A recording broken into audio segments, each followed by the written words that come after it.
لله وبه نستعين على أمور الدنيا والدين. صلوات الله وسلامه على هذا النبي الكريم وعلى آله وصحبه أجمعين. وفهمنا سليمان كلا آتينا حكما وعلما وسخرنا مع داود الجبال يسبحن وطلبنا فاعلين. يا حي يا قيوم يا رب موسى وهارون يا رب إبراهيم يا محمد صلى الله عليه أجمعين. وارزقنا فهما وعلما وحكمة والأعمال وصدق يا الصالحين. اللهم افتح علينا فتوح العارفين وارزقنا فهم النبيين والعلماء العاملين والمرسلين والإمام المهتدين برحمتك يا أرحم الراحمين. Alhamdulillah, syukur kepada Allah Subhanahu wa taala kerana pada hari ini kita dipertemukan lagi. Ya rahmat Allah dan kasih sayang Allah, mudah-mudahan kita sentiasa duduk dalam keberkatan Allah Subhanahu wa taala, yakni kemudahan dengan segala bentuk ibadah. Allah Subhanahu wa taala memberi rahmatnya dan semuanya mendapat keberkatan daripada Allah Subhanahu wa taala. Jadi pada malam ini kita sambung lagi kitab kita ini, qala musannif rahimahullah ta'ala wa nafa'ana bi'ulumihi wa 'ulumina fid darain amin ya rabbal alamin. Dalam muka surat 57 kita masih membicarakan lagi berkaitan dengan azab bagi periwat. Bagi orang-orang yang berliwat, azab yang sangat pedih sehingga disebut dalam kitab lain fi tashdid al-liwat, iaitu persangatan seksa kepada orang-orang yang mendatangi, iaitu mendatangi lelaki akan lelaki. Itu seperti perbuatan Nabi, seperti perbuatan kaum Nabi Lut alaihi salam dilaknat oleh Allah Subhanahu wa taala. Jadi pada malam ini kita sambung balik qala al-muallif rahimahullahu ta'ala wa nafa'ana bi'ulumihi wa 'ulumina fid darain amin ya rabbal alamin. Hadis Nabi sallallahu alaihi wasallam, barang siapa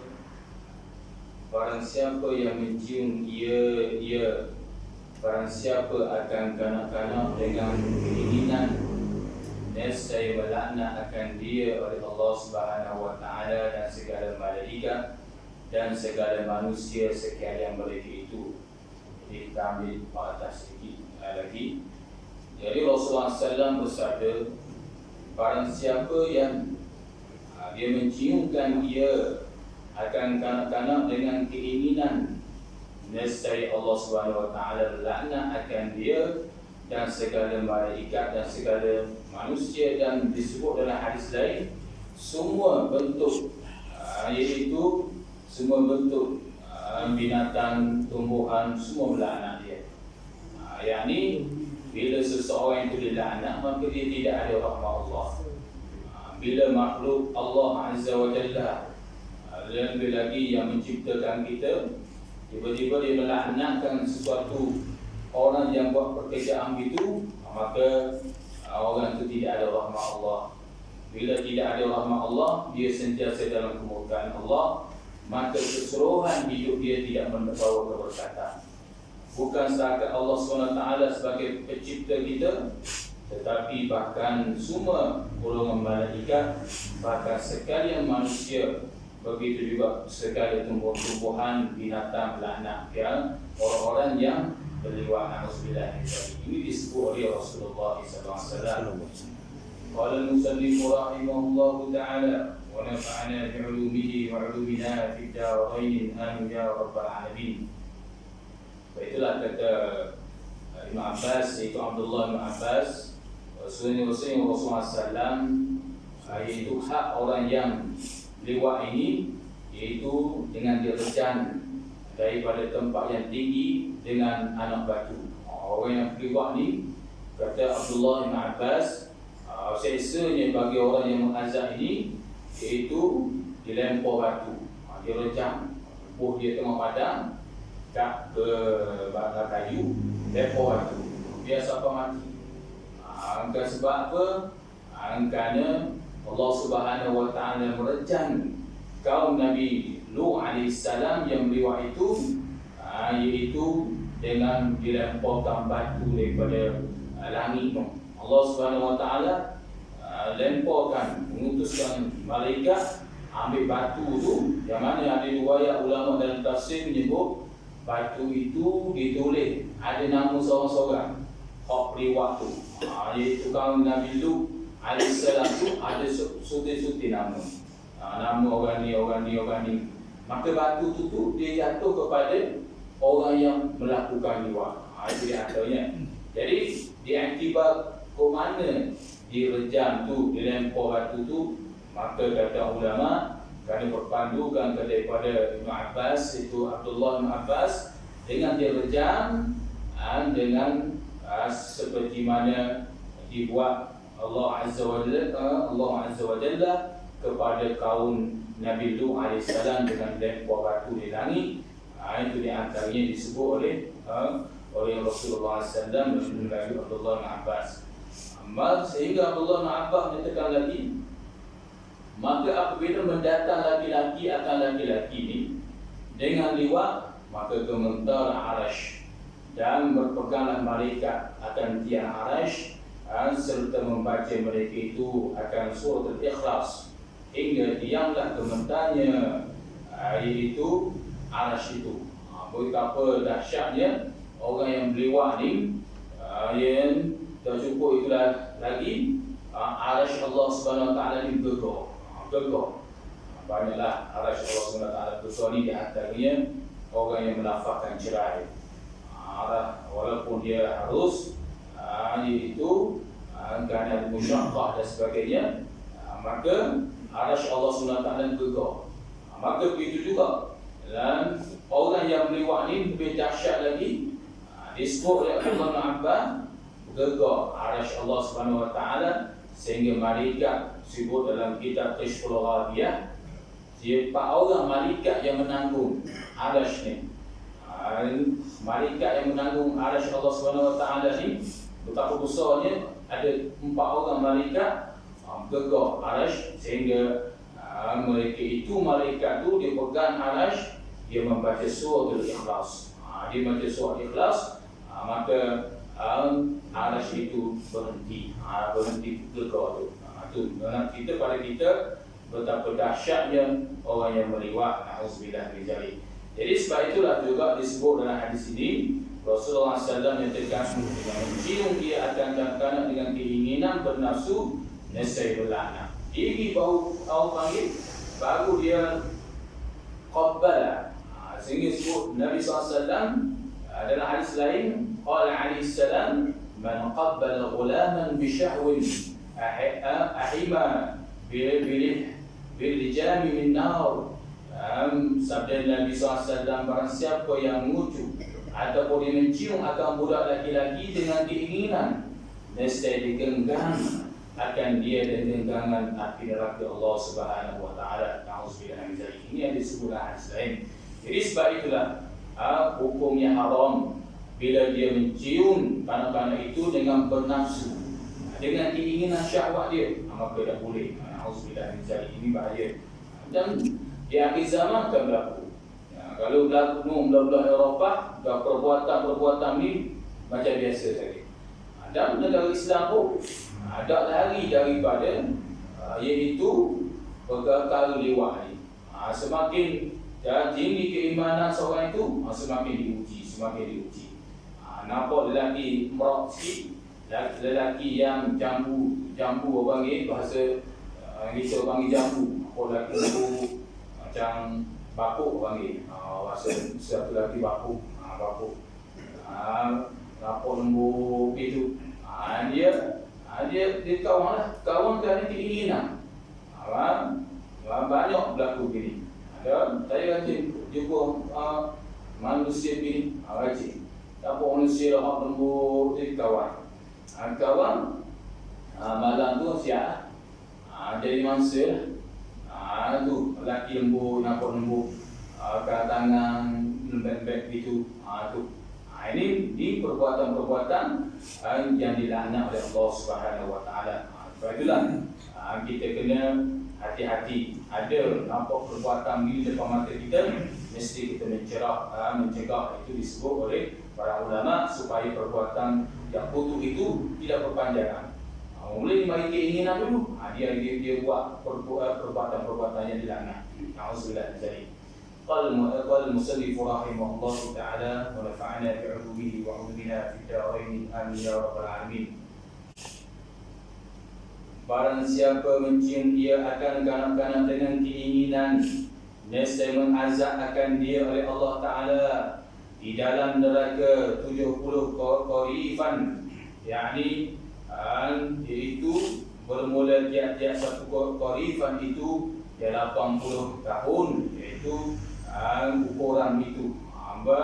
Nak ceritanya dalam hadis ini bahawasanya siapa sahaja dia cium akan kanak-kanak itu dengan keinginan, nescaya Allah Ta'ala akan mengazab. Sama juga beruang saja hadis Nabi SAW atas tu, iaitu Allah SWT akan azab akan dia ni di dalam neraka ini akan 70 hari, iaitu nisbah kepada masa jarak tu berapa lama, iaitu 80 tahun.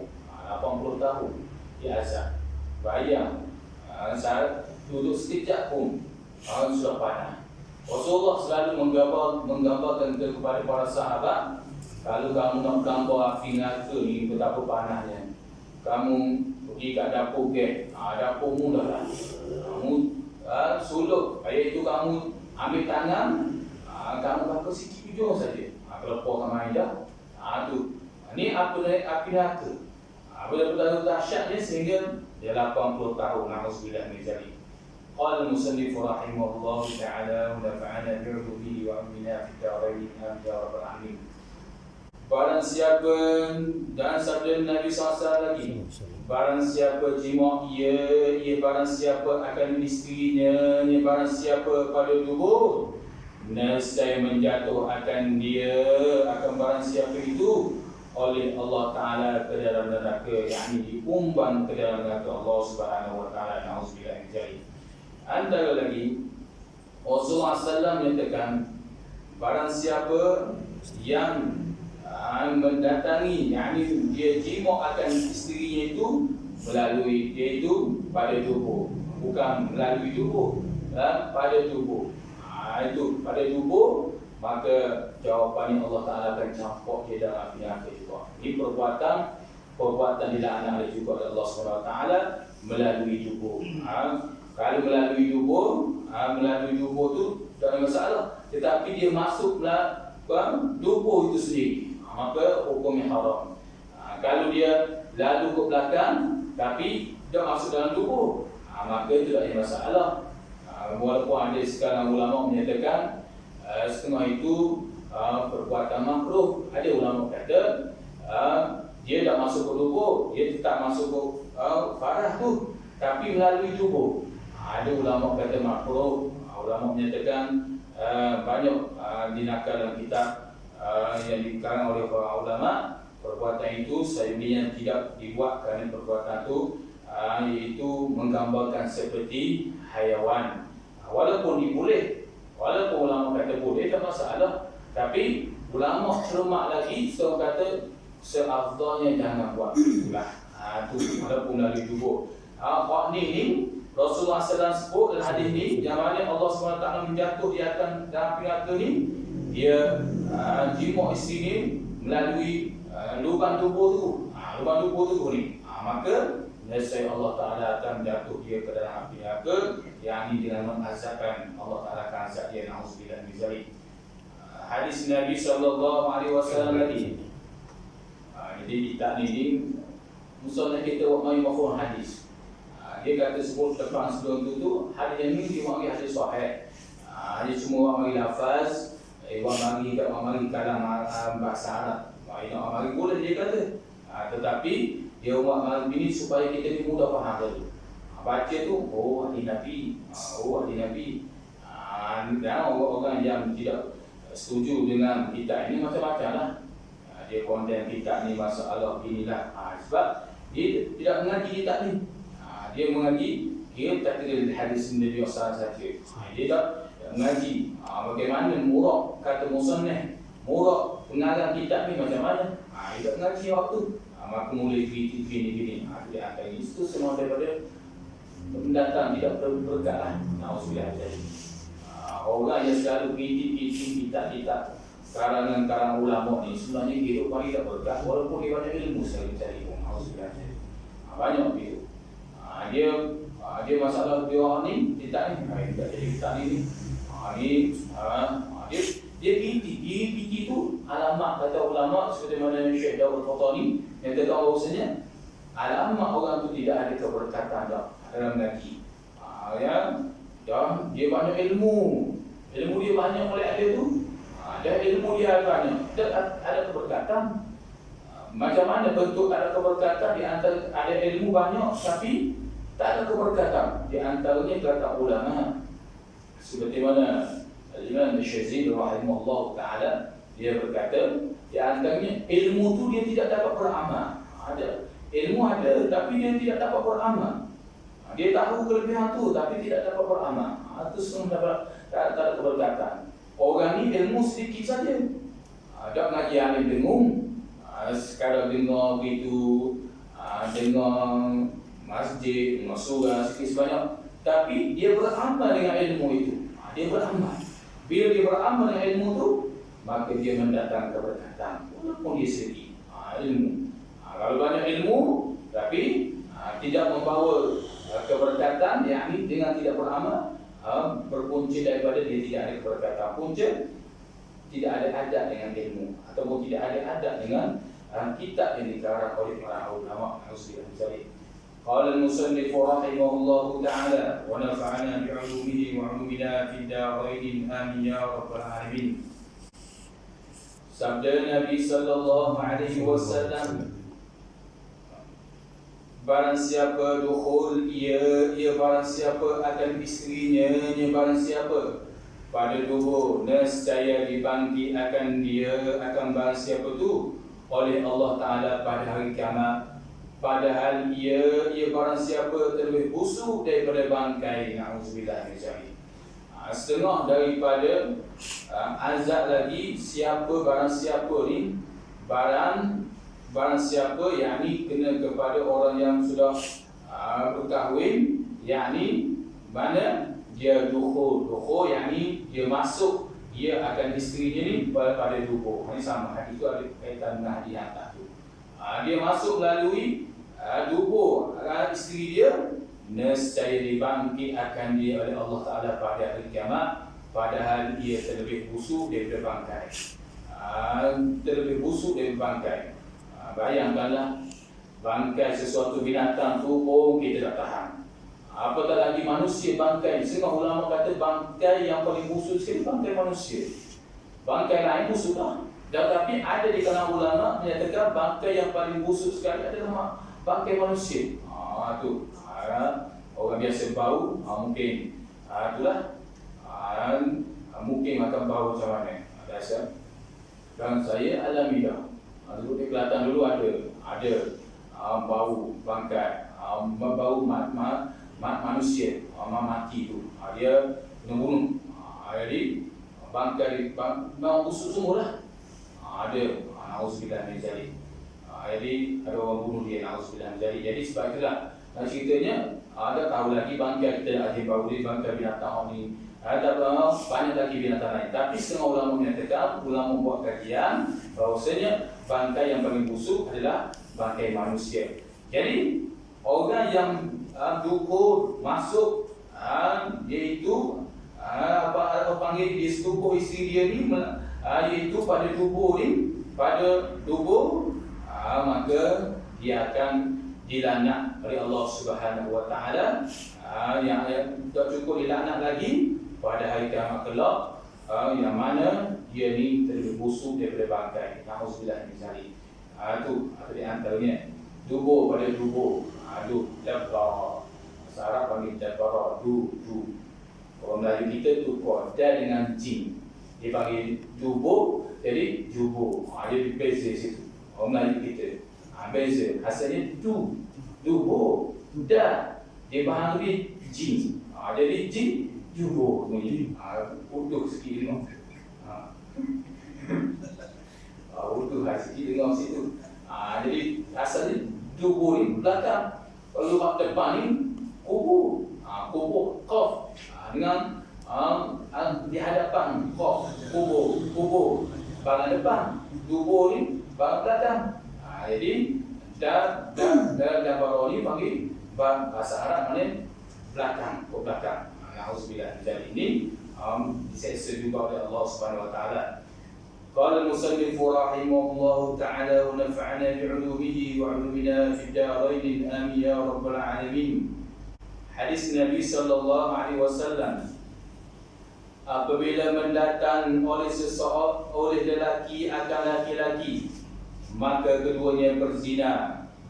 Dan apabila mendatang oleh perempuan akan perempuan, maka keduanya itu berzina. Dan sabda Nabi sallallahu alaihi wasallam lagi, apabila mendatang oleh lelaki akan lelaki, maka keduanya berzina. Jadi laki-laki lewat sama lelaki juga termasuk daripada dikira zina juga. Dan apabila nombor 2 tu di tepi tu musannaf tulis ya qauluhu, dan kata dia yang musannaf mendatang oleh perempuan akan perempuan, artinya dia nak tafsir. Nombor 2 tu nak musannaf nak beri faham lagi pada kitab dia, karangan dia ni, nak beri tahqiq lagi kepada kita yang membaca dia, kita yang mendengar ni. Dia letak nombor 2 dalam kurungan tu, dia letak tepi qauluhu, kalau katanya dia musannaf mendatang oleh perempuan akan perempuan, artinya dia mendatang perempuan akan perempuan, bergosok farah dengan farah. Dia perempuan ni, dia sama perempuan ni, dia bergosoklah. Dia gesek, gesek. Dia sama-sama gesek. Ini lama juga. Akhir zaman akan berlaku ini, na'udzubillah min dzalik. Iaitu perempuan dia tak mau kahwin, tapi dia minat perempuan sama perempuan. Ada seorang mak ayah tu, dia cerita kepada saya. Iaitu dia kawan, dia tu anak dia tu dah tahu dah nak minta air sikit saya kata. Air tawar lah sikit ke, macam mana anak perempuan saja ni minat puan sama puan. Kawan-kawan dia 2-3 orang minat puan sama puan. Tu dia minat perempuan sama perempuan. Yang ni dia bergesek lah. Dia bergesek antara satu sama lain. Dia bergesek. Maka bila begitu, saya dah tahu dah nak buat apa. Tu dia dah tahu dah, lama dah terjumpa dia. Nak cerita pada kita bahayanya perempuan sama perempuan dan lelaki sama lelaki. Ini puak-puak kaum jadi laknat semua oleh Allah SWT. Dan juga malaikat laknat, Allah laknat, semua manusia laknat pekerjaan dia. Orang dengar rasa kecil lah. Orang dengar pekerjaan dia. Dia ni wak ni. Walaupun dia na'udzubillah min dzalik. Walaupun dia seorang alim dengung sekalipun, kalau dia mengaku liwat, orang dengar pekerjaan kecil. Itu di antaranya. Itu di antaranya. Sehingga ulama menyatakan pekerjaan dia lebih dahsyat orang itu daripada orang yang alim tapi bak tajwid kurang. Walaupun begitu. Maksudnya apa? Walaupun dia alim dengung, faqih apa bidang, tapi bak tajwid bacaan dia iaitu bacaan dia tu tak jadi. Bacaan dia ni tajwid sebut tak kena, dengung tak kena, macam-macam lagi. Walaupun ada dengung, orang tengok dia ni. Walaupun ni orang ni dia hafiz, dia tajwid pandai, tapi jahil bab fiqh. Bab fiqh dia jahil, tapi bab tajwid dia pandai. Dari segi pandangan manusia tu, manusia tengok, manusia juga hormat dia sebab mukjizat Al-Quran. Walaupun di situ bisa mukjizat Al-Quran, tapi hak itu tak boleh jugalah. Alim Al-Quran saja, hafiz saja, tapi kalau jahil fiqh, para alim ulama untuk tubuh dosa itu dikira jahil lagi. Orang yang hafiz saja 30 juzuk tapi tidak pandai kat fiqh, tidak tu maka dikira jahil lagi. Sebab tu ni banyak kita tengok tak salah pusat-pusat tahfiz ni begitu banyak tumbuh ni. Kadang-kadang tuang itu tak fakih pun, dia tak fakih, tak salah lah dia betul tahfiz dan masalah. Tapi jadi masalahnya dia tidak fakih, tapi hak buka pondok jarang. Sebab dia melulu ilmu banyak. Itu di antaranya. Jadi nak cerita kepada kita, orang yang alim sekalipun dia tak pandai tajwid, orang tengok dia barang saja. Begitu juga kalau dia yang alim dengung, tapi orang dengar dia buat pekerjaan minat lelaki sama lelaki, maka orang tengok pandangan kecil tadi. Bahkan lebih kecil orang tadi, lebih kecil daripada aku. Hak tu padang, hak tu tak. Orang panggil kerjaan tu tak dosa. Orang panggil hak ni, orang tengok dia ni minat lelaki sama lelaki. Na'udzubillah min zalik. Ni banyak di akhir zaman. Rasulullah ni sebut berapa tahun dah, berapa puluh tahun dah. Tapi pekerjaan ni akan berlaku. Di pekerjaan ni lelaki sama lelaki, minat lelaki sama lelaki, lembut, tu banyak lah. Dengar tu keluar suara takut. Bandar ada. Dalam muka lembut, comel muka lembut. Tapi keluar suara dengan kawan-kawan dia kata abang, dengar kecil, suara kasar. Rupa tu lembut. Dia buat macam mana lah. Ada gunung belakang ni. Kadang-kadang betul jalan tu. Tu hak yang ikut dia tu lelaki sama lelaki juga ni. Ini buat dia laknat oleh Allah SWT. Na'udzubillah min zalik. Sebab itulah Rasul, para ulama selalu berpesan sebagaimana Al-Imam Ghazali rahimahullah ta'ala, dia menyatakan bahawasanya hendaklah kita ni berhati, anak-anak cucu-cucu ni dia kawan dengan siapa. Dia takut masuk golongan ni lah. Golongan berzina, golongan suka lelaki sama lelaki, golongan suka perempuan sama perempuan. Itu dia asalnya. Mari dulu di Melayu lah. Ada seorang ayah tu, dia cerita, dia kata iaitu saya minta doa lah, saya dah saya ni sebagai anak orang panggil pot dara kepada budak perempuan ni, dia kata. Saya ni Ustaz, Allah kata mak ayah dia ni milih sungguh. Dia ni anak dia ni puang sama puang minat. Pas seorang-seorang buat balik rumah dia puang, dan baru ni di sebuah tempat dia belajar tu lah, pihak tu tangkap dia sedang berboge bersama dengan perempuan sama perempuan dalam kain selimut. Tu tengok. Yang akan berlaku Rasulullah. Sebab itulah Imam Ghazali pesan, dalam kita berhati-hati. Pekerjaannya akan banyak. Bahkan sebab itu musnad kita sebut satu-satu ni. Banyak pekerjaan ni akan berlaku, perempuan seminat sama perempuan dan laki-laki minat sama laki-laki. Semua kawan-kawan yang dilaknat semua oleh Allah Ta'ala. Banyaklah puak-puak yang dilaknat oleh Allah SWT, puak yang menyembah berhala Allah Ta'ala, makhluk laknat Allah laknat, puak yang dahaka kepada ibu bapa Allah laknat, makhluk laknat, puak-puak yang menyembah akan binatang Allah Ta'ala laknat. Di antaranya orang yang meliwat ni, dan perempuan sama perempuan, laki sama laki ni, Allah Ta'ala akan liwat. Allah Ta'ala akan laknat golongan ini. Na'udzubillah min zalik. Itu bahaya, takut. Ini disebut oleh ulama, dia nakal daripada hadis-hadis Nabi sallallahu alaihi wasallam. Jadi semuanya zina lagi, masuk golongan, bahkan lebih hina daripada zina lagi. Zina tu jahat dah. Zina tu jahat dah. Pekerjaan yang paling kotor dah. Keji tu. Dan hak ni, liwat ni lebih dahsyat. Semua ulama kata lebih jahat kerana dia tidak kena jantina ni. Ini na'udzubillah dari. Dan qala musannif rahimahullahu ta'ala wa nafa'ana bi'ulumihi wa 'ulumina fid darain amin ya rabbal alamin.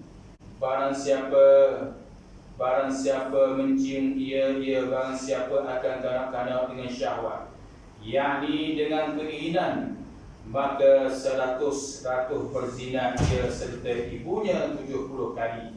Dan barang siapa berzina serta ibunya sekali, maka seratus sebuah la'an as-sawat, mula la'an as-sawat tu ada kalimah jatuh.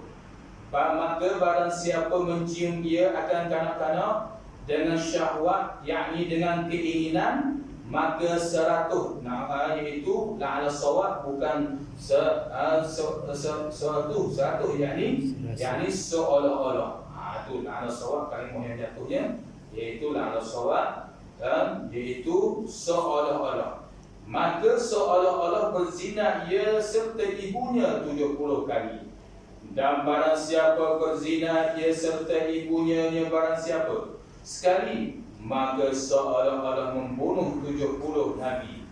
Dan barang siapa berzina dengan seorang perempuan yang Islam, atau perempuan yang kafir, atau perempuan yang merdeka, atau hamba orang, nescaya dibuka atasnya barang siapa di dalam kubur 800 pintu daripada neraka.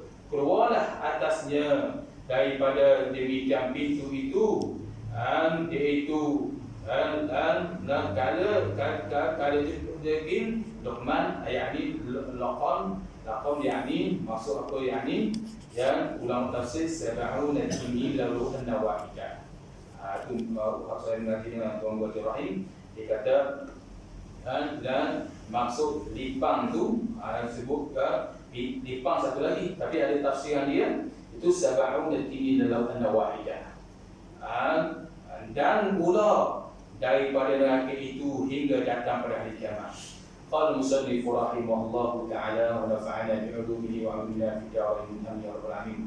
Barang siapa mencium dia akan kanak-kanak dengan syahwat, dengan keinginan, dia cium kanak-kanak tu, maka seolah-olah ia berzina ia serta ibunya. Na'udzubillah min dzalik. Ini jahat ni perbuatan ni.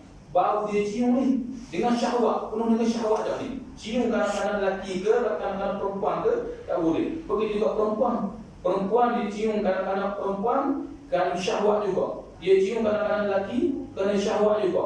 Orang lelaki pula cium kanak-kanak lelaki kerana syahwat, cium kanak perempuan kerana syahwat ni, kerana keinginan ni, tak kira ni.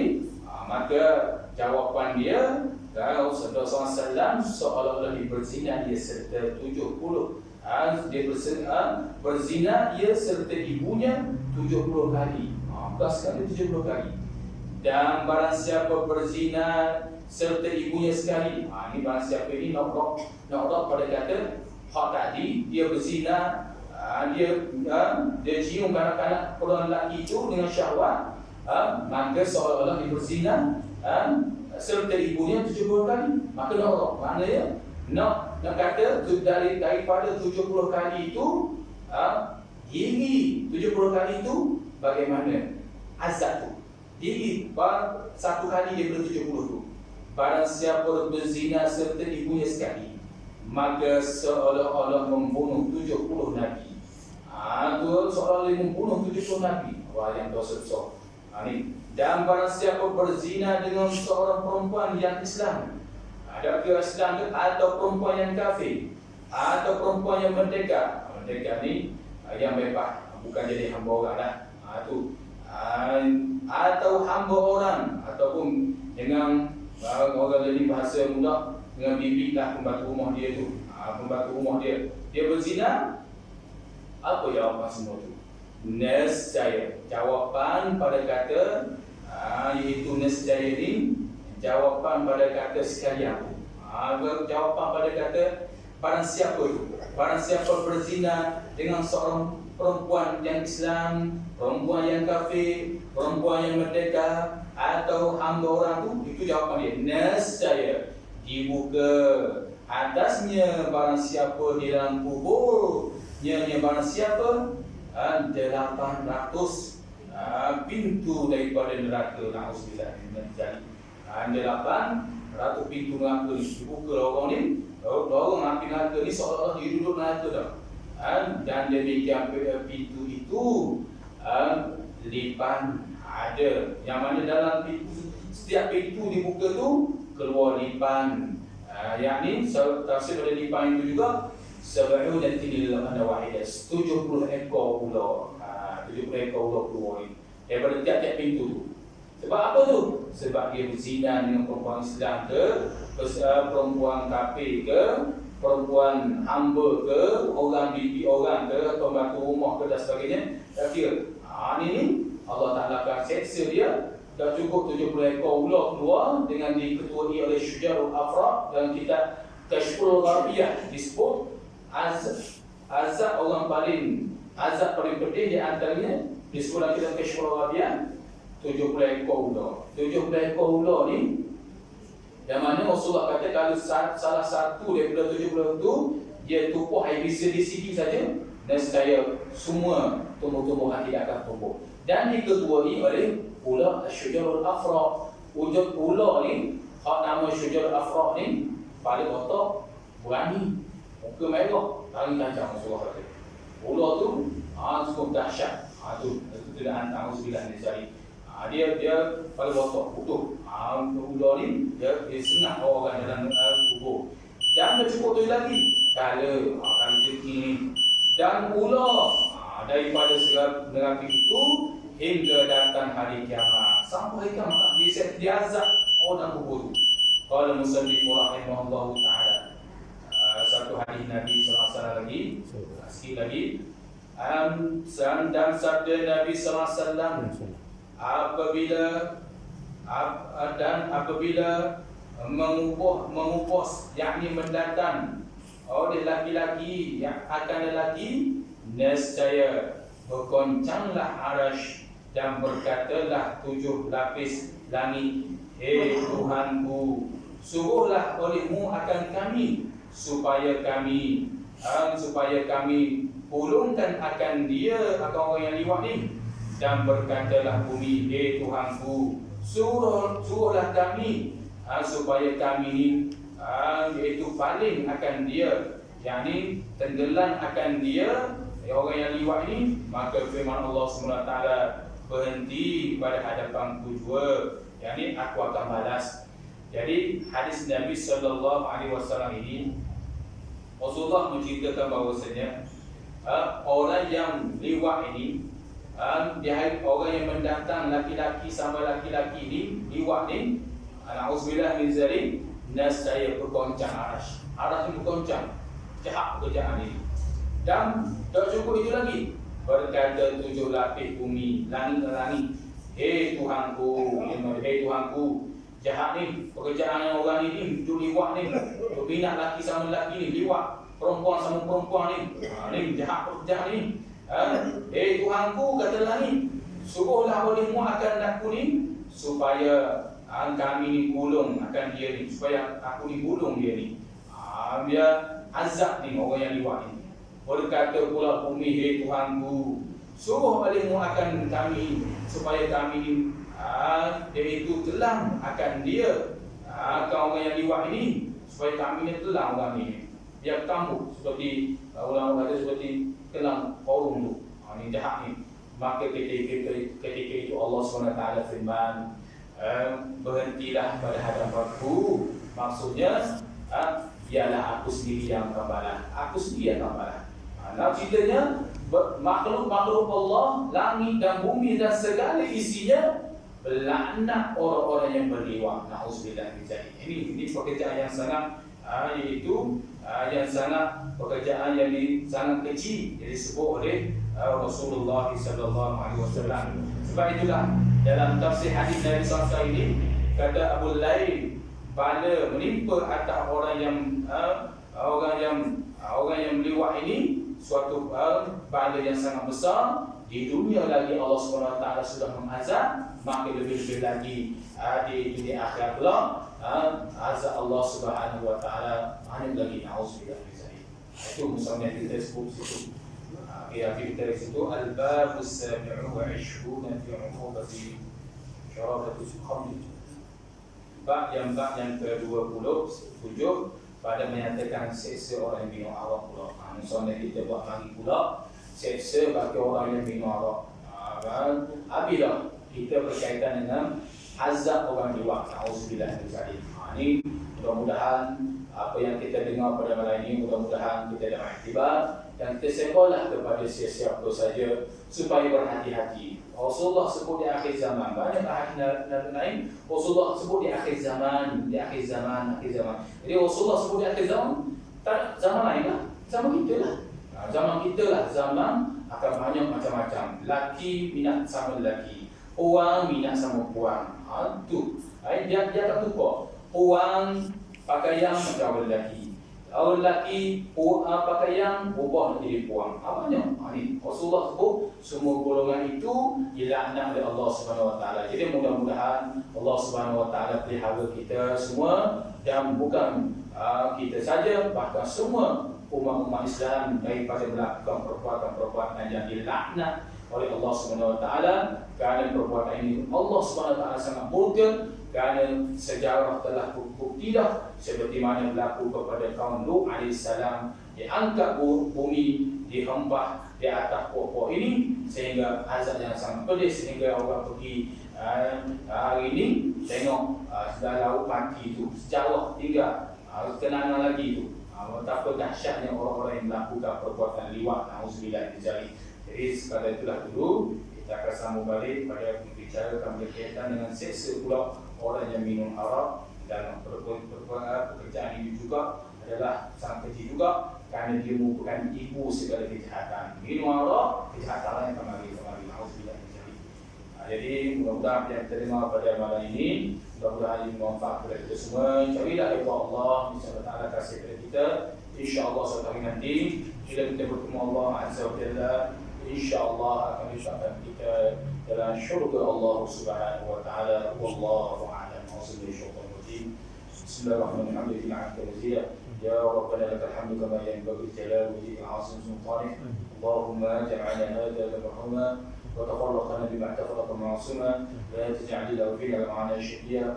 اللهم اجعل اخر كلامنا من الدنيا عندك من قول لا اله الا الله محمد صلى الله عليه وسلم كلمه الحق. ربنا اتنا في الدنيا حسنه وفي الاخره حسنه وقنا عذاب النار. وصلى الله على محمد وعلى اله وصحبه وسلم والحمد لله رب العالمين. السلام عليكم ورحمه الله تعالى وبركاته.